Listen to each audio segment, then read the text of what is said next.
The Great Tribunal Chamber stood at the center of the Galactic Union's capital. It was a towering structure of glass and metal, rising above the clouds of the artificial planet Arcanis Prime. Inside, thousands of representatives from across the galaxy filled the seats. The room was silent. All eyes were fixed on the platform at the center, where a lone human stood in chains. Ambassador Nathan Reyes, Earth's top diplomat, stood tall despite his restraints. He wore the official black uniform of Earth's diplomatic corps. His face was calm, but his eyes showed anger. He had served the Union for years. He had worked for peace, but today they had turned on him. Above him, on the high platform, sat Chief Arbiter Korvek. His tall, pale body was covered in golden robes. His cold black eyes showed no mercy. He raised his long, thin hand to silence the whispers filling the chamber. "The tribunal has reviewed all charges," Korvek said in a deep voice that echoed through the hall. "Ambassador Nathan Reyes, you stand accused of espionage against the Union. You used your position to steal military secrets. You are guilty." A wave of shock spread across the chamber. The human delegation stood up, shouting in protest.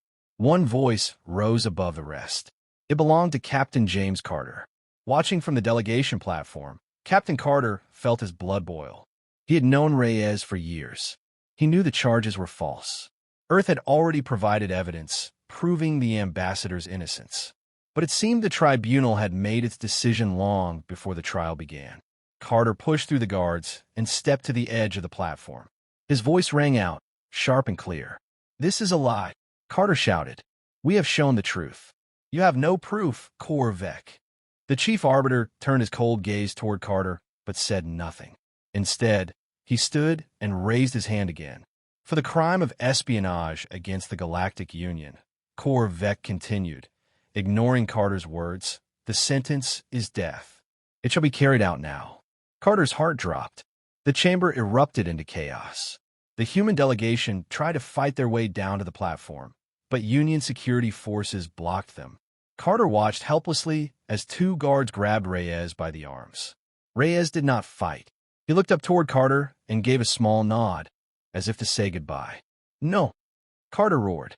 He tried to push through the guards, but it was too late. A bright energy blade hummed to life. With a single swing, it ended the ambassador's life. Silence fell over the chamber again. The human delegation stood frozen in shock. Carter felt his fists clench. His jaw tightened. His heart pounded with rage. The tribunal guards dragged the ambassador's body away like it was nothing. Korvek turned to the crowd once more. "Let this serve as a warning," Korvek said coldly. "No member of the Union stands above its law." Carter glared at him. His mind raced. The tribunal had not just killed a man. They had declared war on Earth's honor. Without another word, Carter turned and left the chamber. He knew what had to be done. There would be no more talks, no more begging for justice. Earth would answer this betrayal, and the galaxy would never forget what came next. Captain James Carter stood on the bridge of the EDS Resolute, Earth's largest military command ship. The trip back from Arcanis Prime had been long and silent. His mind replayed the scene again and again, the moment the tribunal executed Ambassador Reyes. The moment Earth lost its voice in the galaxy. The silence was broken by a soft beep. A message had arrived. Priority 1. From Earth Command. Carter pressed his hand on the console. The face of Chancellor Elena Ward appeared on the screen. Her expression was hard, her voice steady. "Captain Carter, report to Earth Command immediately. You are needed." Without hesitation, Carter set course for Earth. Hours later, Carter stood inside Earth Command headquarters, deep beneath the surface of New London. The Defense Council had gathered in the war room. A large screen showed live footage from across the galaxy. Military fleets moving, protests on Earth, angry voices calling for revenge. The council chamber was quiet as Chancellor Ward stood. "Captain Carter," she began, "you were there. You saw what they did." Carter nodded. "I saw, Chancellor. The tribunal never wanted the truth. Korvek planned this from the start." General Marcus Hale, head of Earth's military, leaned forward. "We cannot ignore this," the general said. "The people demand action. The Union sees us as weak.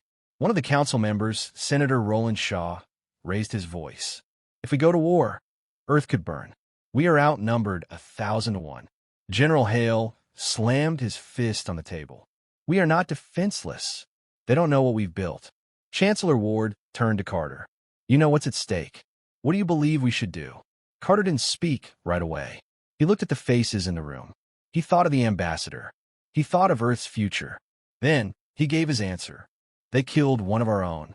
They shamed us in front of the galaxy. If we let this go, they will do it again. We must show them that Earth will not bow. The room fell silent again.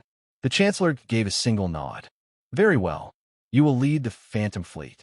Carter's heart pounded. The Phantom Fleet was Earth's most secret force. Hundreds of warships built in hidden shipyards across the solar system. They were faster, smarter, and deadlier than anything the Union had ever seen. General Hale stood and handed Carter a small data chip. Here are your mission details. You strike their supply lines first. You send them a message they can't ignore. Carter took the chip and placed it in his jacket. What about the Union Council? He asked. Will they try to stop me? Chancellor Ward's face grew cold. They've already made their choice. Carter gave one final salute. Understood. Later that night, Carter stood on the observation deck of the EDS Resolute. Earth floated below him, bright and alive. He thought about what might happen next. How many lives could be lost, how far this war might go. But one thing was clear. This wasn't just about revenge. This was about survival. If Earth showed weakness now, it would never have a future in the stars. Carter turned away from the window. His officers were waiting for his command. He took a deep breath and spoke the words that would start it all. Prepare the fleet. We strike at dawn. The EDS Resolute floated in deep space, far from any star. Around it, the Phantom Fleet waited in silence. Hundreds of black warships, invisible to normal sensors, hovered like shadows in the void. Their engines were quiet. Their weapons were armed. Captain James Carter stood at the center of the bridge. His officers were at their stations, waiting for the command that would start the first strike in Earth's history against the Galactic Union. Carter took a deep breath. The room was tense. No one spoke. Open the mission file, Carter ordered. Commander Sarah Blake, his second-in-command, nodded and brought the data chip to life. A glowing map of the galaxy appeared on the large screen. Carter pointed to the first target. Outpost Delta 7, he said. A key supply station on the edge of Union space. They use it to fuel their patrol fleets. If we hit it hard, they'll know we're done talking. Blake leaned closer. It's heavily guarded, sir. I know, Carter replied. But our stealth systems give us the advantage. We strike fast. We leave no trace. A few hours later, the fleet jumped through hyperspace. The stars blurred into long streaks of light. Within minutes, they arrived just beyond Delta 7. Carter stood on the forward observation deck. Through the glass, he could see the station. It was massive, 2 large rings spinning around a central core. Dozens of Union ships floated nearby. Activate cloaking systems, Carter ordered. The Phantom Fleet vanished from enemy sensors. The Union guards had no idea death was already upon them. Begin the attack, Carter commanded.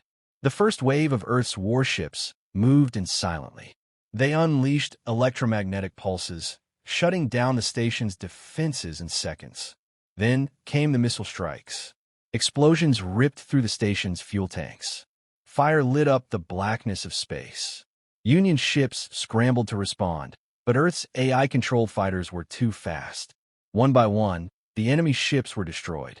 Carter watched as the station broke apart, debris floating in every direction. Send a message, Carter ordered. Blake pressed a button on her console. Across Union space, Carter's voice echoed on every military channel. This is Captain James Carter of Earth's Defense Command. Today we strike back. You took one of our own. Now we come for justice. Stand down or face us. Minutes later, the Union's response came. A massive fleet, 10 times larger than the one Carter had just destroyed, began to gather near the Union capital. The Tribunal labeled Earth a threat to galactic peace. They declared Earth a rogue world. Korvek's voice followed, cold and sharp. Earth will kneel. Your fleets will burn. surrender, or be erased from the stars. Carter stood on the bridge, fists clenched. His officers looked to him for guidance. The enemy was preparing to crush them. But Carter had expected this. "We don't run," Carter said. "We hit them again. Harder this time." The days that followed were a blur of battles. Carter led strike after strike on Union supply lines, weapons depots, and communication centers. The Phantom Fleet was unstoppable. Earth's AI warships outmaneuvered every enemy fleet they faced. But the Union kept sending more. The war was growing. Carter knew the real fight had not even begun yet. Still, every victory reminded the galaxy that Earth would not be broken. Carter could feel it. Something had changed. The Union was no longer sure of its power. Fear had started to spread. As the fleet regrouped for the next strike, Carter stood before his crew. "They wanted to silence us," he said. "But now the galaxy hears us loud and clear." He knew what was coming next. The Tribunal would strike back with everything they had. And Earth had to be ready. The war had begun. News spread fast across the galaxy. Everywhere, worlds spoke the same word, Earth. Some whispered it in fear. Others spoke it with respect. The Tribunal called Earth dangerous. But many began to see Earth as something else, a force that refused to bow. Captain James Carter stood in the center of the EDS Resolute's command bridge. The large screen showed a growing wave of enemy fleets moving toward Earth's outer colonies. The Tribunal had sent everything they had, thousands of warships. The enemy was no longer playing defense. Now, they were hunting Earth's fleet. "Status report," Carter ordered. Commander Sarah Blake studied the data. 3 Union fleets moving toward Alpha. 9 stations, sir. 2 more toward the Mars colonies. They're spreading out to trap us. Carter nodded. This was exactly what he expected. "Let them come," he replied. "We hit them before they reach our people." He pointed to a spot on the galactic map. "Here," he said, "the Corotton Nebula. They'll have to pass through it. That's where we strike." Blake frowned. "Sir, the nebula's filled with ion storms. We'll lose sensors." Carter smiled slightly. "So will they." The fleet moved fast. Within hours, they reached the Corotton Nebula. Thick clouds of gas and lightning storms surrounded them. Visibility dropped. Sensors flickered. But Carter had a plan. "Deploy stealth drones," he ordered. Hundreds of small drones spread through the nebula. They mapped enemy movements by detecting tiny energy shifts. It wasn't perfect, but it gave Carter the edge he needed. Soon, the first Union fleet entered the nebula.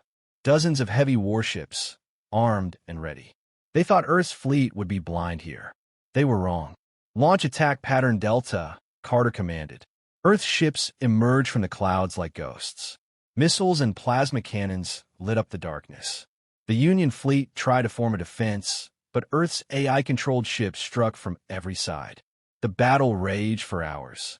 Explosions echoed through the nebula. Carter stood firm on the bridge, giving sharp, clear orders. Every move was precise. Every strike hit hard. When the smoke cleared, the first Union fleet was gone. But there was no time to celebrate. The second and third fleets were already closing in. "Regroup the fleet," Carter ordered. We hit them again. One by one, Earth's fleet lured the Union forces deeper into the nebula. The same tactics worked again and again. Carter used the storms and the clouds to hide his fleet. He struck fast and disappeared before the enemy could recover. By the end of the second day, 3 Union fleets had been destroyed. Still, Carter knew the enemy would not stop. The screen showed new movements, another massive wave of ships gathering near the Union capital. This fleet was larger than anything Carter had faced so far. And this time, Vec himself was leading it. Carter's officers looked worried. "We can't fight them all, sir," Blake warned. "We're outnumbered." Carter nodded. He had known this moment would come. He had pushed the Tribunal hard, but now they were ready to crush Earth with their full strength. He stood silently for a moment, thinking. Then he spoke. "We changed the game," Carter said. "We hit them where it hurts the most." Blake frowned. "The Union capital?" Carter nodded again. "Yes, but not with weapons. With the truth." His crew stared at him, unsure of what he meant. "We show the galaxy who Vec really is," Carter continued. "We expose the lies.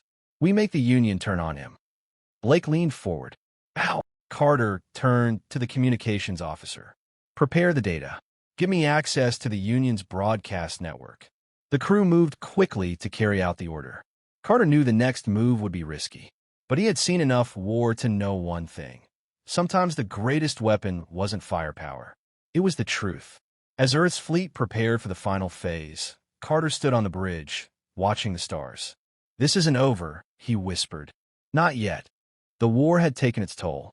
Captain James Carter stood in the command center of the EDS Resolute, watching the casualty reports scroll down the screen. Cities on Earth had fallen under attack. Mars had lost 2 colonies. Civilian ships had been destroyed in deep space. Thousands were dead. Carter clenched his jaw. Every victory they had won now felt smaller. Every life lost weighed heavier on his mind. The Tribunal's fleets kept coming, wave after wave. Earth's forces had fought bravely, but the cost was rising. He walked out onto the observation deck, looking down at the blue and green world below. Earth. Home. Carter felt the burden of every life depending on him. His officers joined him, standing silently by his side. Commander Sarah Blake broke the silence. Sir, our fleet can't keep this up forever. We're winning battles, but they're bleeding us dry. Carter nodded slowly. I know. General Marcus Hale appeared on the nearby screen. His face looked tired, but his voice remained firm. We can hold them for now, the general said. But Earth's defenses won't last if they launch a full assault. We need to end this before they reach us again. Carter turned to his crew. Prepare the infiltration team, he ordered. We're going to shut down their network. Blake looked confused. You mean their defense systems? No, Carter replied. Their communication grid. We're going to expose Corvek's betrayal to the entire Union. The Phantom Fleet changed course. They headed toward Vega Station, a massive relay hub that controlled much of the Union's data and military signals. If they could take it, they could broadcast the truth to every world in the Union. Carter gathered a small team and boarded a stealth shuttle. They moved in under cover of darkness, using cloaking systems to avoid detection. The station floated ahead, a giant tower of lights and antennas. The team landed in a maintenance bay. Carter led them through dark tunnels and control rooms. They moved fast, disabling security systems and avoiding patrols. Finally, they reached the central control core. Blake plugged in a small device. It connected to the station's network. Earth's data files loaded onto the screen, evidence showing the truth about Ambassador Reyes. Proof that the charges had been false. Proof that Corvek had ordered the execution to weaken Earth's position in the Union. Carter stood in front of the camera. He knew the entire galaxy would see this message. His face was cold, his voice steady. This is Captain James Carter of Earth Defense Command. You've been lied to. Ambassador Nathan Reyes was innocent. Corvek betrayed the laws of the Union. He used false charges to silence Earth and strengthen his own power. He paused, leaning forward. But we will not be silenced. We will not kneel. The tribunal is broken. It is time for the Union to stand for truth and justice. The choice is yours. Carter ended the message and sent the transmission.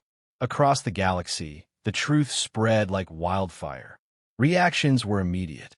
Protests broke out on hundreds of Union worlds. Leaders of other species began to question Corvek's rule. Some withdrew their fleets. Others demanded an investigation. Carter returned to the Resolute and watched the reports roll in. He knew the Union was starting to fracture. But Corvek would not step down easily. Blake turned to Carter. Sir, we started something we can't stop. What now? Carter stood tall, his voice firm. Now we finish it. He pointed to the map of the Union's capital world. We take the fleet to Arcani's prime. We face Corvek one last time. The crew moved quickly, preparing for the final battle. Carter looked once more at the stars. He knew many had died. He knew more could fall. But Earth had come too far to turn back now. The end was near, one way or another. The EDS Resolute led the Phantom Fleet through the dark reaches of Union space. Their destination was clear, Arcani's prime, the heart of the Galactic Union. It was the seat of the Tribunal's power. It was where Corvek ruled. Captain James Carter stood on the bridge, staring at the large star map in front of him. All the reports had come in. The Union was splitting apart. Dozens of member worlds had pulled their forces back. Protests had turned violent on many planets. Korvek's lies were exposed. But Korvek still held the capital. Carter knew the Tribunal would never surrender without a fight. He also knew Earth couldn't survive another long war. It had to end now. Status on the fleet? Carter asked. Commander Blake, check the readings. All ships ready, Captain. We're holding position just outside the capital system. No sign they've detected us yet. Carter nodded. He walked toward the front of the bridge and looked out at the stars. Begin the final approach, he ordered. As the fleet entered the system, they saw it, Arcani's Prime. A massive world of silver towers and glowing lights. Giant shipyards floated in orbit. Hundreds of Union warships formed a wall of defense. At the center of it all was the Tribunal Fortress, a towering structure that reached into space itself.